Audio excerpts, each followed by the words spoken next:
మొత్తం అంతా గిడ్డ అంతా తీసేసి లెమన్ వేసేసి ఈసారి క్లీన్గా చేసేద్దాం అంతా.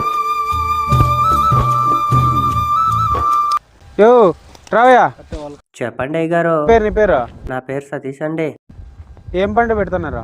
వరి వేయాలని అంత సిద్ధం చేస్తున్నామండి. ఏం అవసరం లేదో ఆపేసేయండి. ఇండస్ట్రీలు పెట్టాలనుకుంటున్నాము. ఏమైనా ఇస్తారా భూమి? లేదు సార్, మేము ఇవ్వాలనుకోవట్లేదండి. వరి పండిస్తే ఎంత ఆదాయం వస్తుందా పనికి? వరి 6 నెలల పంట అండి. అంతా అయిపోయిన తర్వాత అన్ని ఖర్చులు పోయి 20,000 మిగులుతుందండి. 20,000 అంటున్నావా? 20 ఇంతలు లెక్క ఇస్తాను. నీ భూమి అమ్మేయా నువ్వు? లేదయ్య గారు, అమ్మను నేను. పంట పెట్టి ఎవరు బాగుపడలేదయ్యా. అది నీ భూమి ఇచ్చేస్తే నాకు నేను ఇండస్ట్రీలు పెట్టి 100 మందికి ఉద్యోగ అవకాశాలు ఇస్తా. మీ కుటుంబంలో కూడా ఒక ఎవరికన్నా మీకు జాబ్ ఇస్తా. ఏం మాట్లాడుతున్నారు సార్ మీరు? రైతు పండించే పంట తినే మీరు బతుకుతున్నారు, అది గుర్తుంచుకోవాలి. మేము లేకపోతే మీ యొక్క ఇండస్ట్రీలు లేవు, ఈ జనము లేరు, ఎవరూ లేరు.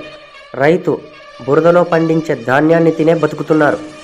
ఇది ప్రతి ఒక్కరూ గుర్తుంచుకోవాలి. మీరు చెబుతున్నారే ఆ 100 మంది బతకాలన్నా రైతు ఉండాల్సిందే. రైతు గురించి అంత చులకనగా మాట్లాడడం మంచిది కాదు. మేము భూమి అమ్మం సార్. ప్రతి ఒక్కరు రైతులు గౌరవించండి. నేషనల్ ఫార్మర్స్ డే కాబట్టి రైతులందరికీ రైతు దినోత్సవ శుభాకాంక్షలు. Happy farmers day. ప్రతి ఒక్కరు పల్లె వార్తని ఫేస్బుక్ పేజ్ని లైక్ చేసి, షేర్ చేసి, కామెంట్ చేయండి. ఫాలో కూడా అవ్వండి.